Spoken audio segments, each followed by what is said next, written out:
जिंदाबाद, हमारी मांगे पूरी करो, स्कूल एकता जिंदाबाद। तो लाइव तस्वीरें आप देख रहे हैं कैथल के लघु सचिवालय से। आपको बता दें आज प्राइवेट स्कूल एसोसिएशन के तमाम जो संचालक हैं आज कैथल के लघु सचिवालय में पहुंचे हैं और आज 134A को लेकर सामने आ जाओ सामने 134A को लेकर आज कैथल के DC से मिले पहुंचे हैं। तो जिला उपायुक्त सभी मिलकर पहुंचे, उन्हें अपना ज्ञापन देकर आए हैं। इनकी क्या मांग है वो भी बात करेंगे। जो प्राइवेट स्कूल एसोसिएशन के जो प्रधान हैं अतुल शर्मा। हाँ सर, नमस्कार। नमस्कार जी महोदय से मिले हो क्या कुछ? हाँ जी, अभी हम उपायुक्त महोदय जी से मिलकर आए हैं और तो हमारी बड़ी ही साधारण सी मांग है और ये आज की नहीं, 2015 से ये संघर्ष चल रहा है। लगभग 2015 से सभी स्कूलों में 134A के तहत प्राइवेट स्कूल्स में बच्चे फ्री एजुकेशन ले रहे हैं, एक समान शिक्षा प्रदान कर रहे हैं। उसके बावजूद भी आज कितने साल हो गए हैं, टोटल राशि कितनी होती है? ये लगभग मैं अनुमान लगा रहा हूँ कि 68 करोड़, यदि मैं हरियाणा की बात करूँ तो पूरे हरियाणा की 68 करोड़ के करीब है ये राशि है। और अपने कैथल की बात करें, यदि कैथल की बात करें तो 15 करोड़ के पास। 15 करोड़ का। हाँ जी। तो DC महोदय से मिले हो क्या कुछ आश्वासन आपको मिला है? DC महोदय जी ने आश्वासन दिया है। उन्होंने बोला कि बहुत जल्दी ये हमारे जो पैसा जिसका रुका हुआ है बहुत जल्दी खातों में आ जाएगा और इसी उम्मीद के साथ आज हम उनके पास आए थे और देखते हैं बाकी ये एक आश्वासन ही है या ये कैसा सिद्ध होता है। 10 साल बाद मान्यता को लेकर लगातार फिर मान्यता लेनी पड़ती है, उसको लेकर क्या मांग रखी है आपने? देखिए आज के तो हमारा जो मेन एजेंडा था वो 134A ही था। आज हमने कोई और मांग नहीं की क्योंकि एक इस पीड़ा से लगभग सभी स्कूल गुजर रहे हैं। तो सर शिक्षा मंत्री भी आज यहाँ कैथल में आ रही है तो क्या उससे भी मिला जाएगा आपका? हाँ, अब यही इसके बाद हम सब वहीं जाने का प्लान कर रहे हैं कि एक बार शिक्षा मंत्री जी के संज्ञान में भी इसको लेकर आएंगे क्योंकि यदि गवर्नमेंट इसको 10 या 11 अगस्त तक इस डिमांड को नहीं मानती है तो देखिए मजबूरन हम सब बच्चों को इतने सालों से बिना कुछ लिए एक सेल्फलेस वे से पढ़ा रहे हैं। सब स्कूल्स आपको पता है मना नहीं कर रहा, लेकिन यदि फिर भी गवर्नमेंट अड़ जाती है तो 11 अगस्त को फिर उसके बाद से हमें मजबूरन होकर कोई 11 अगस्त है सर, हाँ 11 अगस्त है, 11 अगस्त को ही हम कोई सख्त एक्शन लेंगे इसके ऊपर। मतलब 11 अगस्त तक वेट करेंगे? हाँ, मतलब हम 10 अगस्त तक वेट करेंगे सर। फिर 11 अगस्त को फिर मजबूरन हमें कोई ना कोई ऐसा फैसला लेना पड़ेगा, शायद वो उस हक में ना हो। कैथल के कितने स्कूल है जिनके पेमेंट बकाया है? लगभग सर ये कैथल के 190 से लेके 210 के बीच में है सर स्कूल।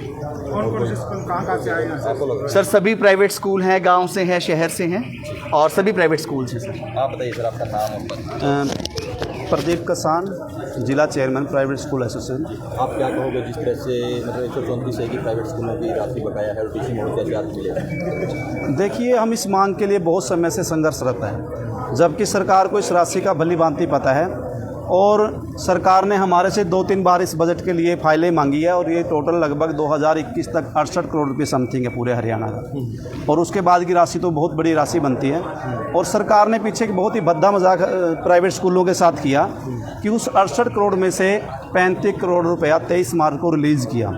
उसके बावजूद भी वो पैसा स्कूलों को नहीं मिल पाया, जिसके कारण बाहरी स्कूलों में बहुत ज़्यादा रोष है। और हम सरकार से एक बात कहना चाहते हैं, या तो वो कोई स्कीम, देखिए ये स्कूलों के साथ भद्दा मजाक नहीं किया सरकार ने, ये उन गरीब बच्चों को हित पे मतलब मजाक किया है जिनको वो हम पढ़ा रहे हैं, जबकि जिम्मेवारी सरकार की थी। हम सरकार की जिम्मेवारी को बड़ी बखूबी निभा रहे हैं, लेकिन फिर भी सरकार के कानों में जूं नहीं होंगी। लेकिन हो सकता है कहाँ आ रही है जब वहाँ से पेमेंट रिलीज होगी? सरकार की नीति में खोट है। अगर उन्होंने पॉलिसी बनाई है तो उनका राइट बनता है समय पे पैसे को रिलीज़ करे, जबकि में आया था वो पैसा। हाँ, डिपार्टमेंट में 35 लाख रुपए रिलीज़ हुआ था, वो भी लैप्स हो चुका है, 35 करोड़ सॉरी। और इसमें एक बात और मैं आपके संज्ञान में एक ज़रूरी बात है, उसके बाद संधू जी बात करेंगे कि देखिए ये जो पैसा है लगभग सरकार एक सरकारी स्कूल में एक बच्चे के ऊपर 40 से 50 हज़ार की एवरेज निकलती थी। आप सरकारी स्कूलों के खर्चे देखें हर तरह से, सरकार यदि यही पैसा डायरेक्टली सब बच्चों के अकाउंट में भेजे तो आप मुझे बताइए कितने बच्चे हैं जो सरकारी स्कूलों में जाना चाहेंगे? सब प्राइवेट स्कूल की तरफ ही आएंगे। तो जब वहाँ पे उन बच्चों के लिए ये भेदभाव क्यों है? जो बच्चे सरकार के नाम से हमारे स्कूलों में पढ़ रहे हैं, इस तरह का भेदभाव नहीं होना चाहिए और सभी के साथ सरकार को समानता का व्यवहार करना चाहिए। नमस्कार। नाम और पद बताइए। Balinder Sandhu, chief pattern private school welfare association Kaithal. जैसा कि आप सभी को प्रधान जी ने भी बताया है, पिछले 10 सालों से 2015 से 134 के तहत गरीब मेधावी बच्चों को पढ़ाने का कार्य प्राइवेट स्कूल बड़ी ही ईमानदारी के साथ कर रहे हैं, ताकि ये गरीब बच्चे भी पढ़ लिख कर ये भी एक विकसित भारत का जो सरकार का जो सपना है उसको साकार करे। लेकिन बड़े दुख के साथ ये कहना पड़ता है कि बार बार गुहार लगाने के बाद भी सरकार के कानों पे जो नहीं रहेंगे। वैसे तो सरकार प्रतिदिन नई नई घोषणाएं करती है, जनहितैषी घोषणाएं कर रही है, लोगों को राहत देने का कार्य किया जा रहा है सरकार के द्वारा, लेकिन प्राइवेट स्कूलों के साथ ये सौतेला व्यवहार क्यों किया जाता है सरकार के द्वारा। तो अब एक नॉमिनल सी राशि जो बस रेंट से भी कम है, 25% भी नहीं है टोटल ट्यूशन फीस का, मात्र वो राशि निर्धारित की गई थी। ना तो इसमें वृद्धि की जाती है, जबकि हर साल सभी की सैलरी बढ़ती हैं, सारे खर्चे बढ़ते हैं, लेकिन इस राशि में भी सरकार के द्वारा बढ़ोतरी नहीं की जाती। और ये राशि भी हमारी आपके माध्यम से सरकार से गुहार है, अंतिम गुहार है, ये राशि हमें जल्द रिलीज की जाए, नहीं तो सरकार इस बात की जिम्मेवार होगी आने वाले 10 अगस्त तक अगर हमारे ये जो पैसे हैं अगर ये हमारे को नहीं दिए जाते हैं तो हम उन बच्चों के पेरेंट्स के साथ सड़कों पे उतरने का कार्य करेंगे। वास्तव में ये जो लड़ाई है ये तो पेरेंट्स और सरकार की है, हमारा तो इसमें कोई रोल ही नहीं है। हम तो ये चाहते हैं जो 134A का या चिराग योजना है, इस प्रकार की और भी अन्य योजनाएं भाई पेरेंट्स के डायरेक्ट अकाउंट में डाली जाए। हम तो बच्चों को पढ़ाने का कार्य है सर, तो इसमें हमारा कोई रोल नहीं होना चाहिए। तो सरकार अगर इन बच्चों की जो हमने सेवाएं की, इन बच्चों को जो पढ़ाई, अगर ये पैसे हमें नहीं देती है तो हम पेरेंट्स के साथ, क्योंकि ये लड़ाई पेरेंट्स की है, उन बच्चों की या गरीब बच्चों की, तो हम सड़कों पे उतरने का कार्य करेंगे। तो आप लोगों के माध्यम से यही मतलब एडमिशन शुरू होते हैं उस समय क्यों नहीं आवाज़ उठाते आप लोग?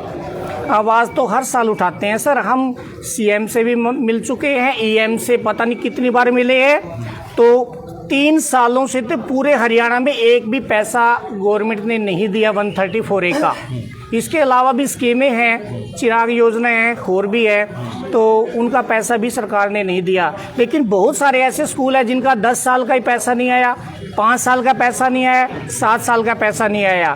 तो अगर किसी मजदूर को एक दिन भी मजदूरी नहीं मिलेगी तो अगले दिन वो काम पे नहीं आता। तो प्राइवेट स्कूलों की इससे आर्थिक स्थिति कमज़ोर हो रही है, तो कैसे वो स्टाफ को सैलरी दे पाएंगे, जबकि हम समानता के साथ, बड़ी ईमानदारी के साथ इन बच्चों के साथ कोई भेदभाव ना करते, इन बच्चों को अच्छी शिक्षा देने का हमेशा प्रयास करते हैं। क्लास में पता भी नहीं होता टीचर को बच्चों को 134A के तहत कौन सा बच्चा पढ़ रहा है। तो सरकार को सहयोग करना चाहिए, यही आपके माध्यम से सरकार से हमारी गुहार है। ऐसा ना हो कल हमें सड़कों पे उतरना पड़े।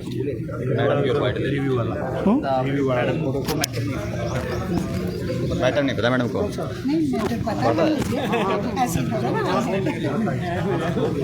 जी आपका नाम बताइए। नमस्कार सर, मैं जसबीर कौर, सरदार करम सिंह गरेवाल पब्लिक स्कूल चीका की प्रिंसिपल। तो सबसे पहली बहुत बड़ी विडंबना है कि हमारी सरकारें स्कीमें तो बहुत लाती हैं, लेकिन वो स्कीमें जो हैं वो फेल हो जाती हैं क्योंकि उसके ऊपर काम नहीं किया जाता। स्कूलों ने, प्राइवेट स्कूलों ने पूरा सहयोग दिया सरकार की स्कीम को चलाने के लिए कि जो गरीब घरों के बच्चे हैं वो पढ़ सकें, लेकिन सरकार की तरफ से स्कूलों को सहयोग नहीं दिया जा रहा। क्योंकि कितना पेंडिंग है मैम? सर हमारे स्कूल में लगभग 100 के करीब बच्चे पढ़ रहे हैं, तो आप अंदाज़ा लगा सकते हो कि एक बच्चे का 500 रुपया जैसे है, और पिछले 3 साल से 2015 से पेमेंट नहीं आई हमारे पास, तो कितना हो गया इसको कैलकुलेशन करके देखिए। और उससे भी बड़ी मुश्किल ये है कि प्राइवेट स्कूल जो हैं इस समय स्कूलों शिक्षा के कार्य में जितना योगदान प्राइवेट स्कूल डाल रहे हैं और उनका खुद का काम सारा है चौपट हो जाता है। जब अब मैं स्कूल छोड़ के यहाँ पे आई हूँ मजबूर होके, तो आप सोचिए कि मेरे स्कूल को देखने वाला कौन है। 9 से 12 का तो पैसा नहीं आया। चलो आज इकट्ठे हो गया जाओ। 9 से 12 का तो कभी सरकार ने पैसा दिया ही नहीं। 9 से 12 के बच्चे उनका कभी भी आता कोई पैसा हो। तो ये लाइव तस्वीरें आप देख रहे हैं किस तरह जो लघु सचिवालय में आज DC से मिलने पहुंचे हैं तमाम प्राइवेट स्कूल वेलफेयर एसोसिएशन के जो सदस्य हैं, जो प्राइवेट स्कूलों के संचालक हैं। इस समय आज 134A का पैसा रिलीज, तो 134A के तहत प्राइवेट स्कूल संचालक पेमेंट रिलीज कराने की मांग को लेकर आज डीसी से मिले और शिक्षा मंत्री के नाम अपना जो ज्ञापन है वो सौंपा है।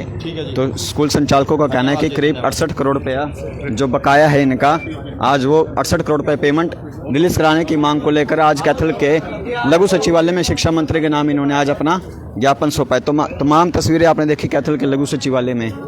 तो फिलहाल वीडियो अच्छी लगी तो वीडियो शेयर अवश्य कर दीजिए।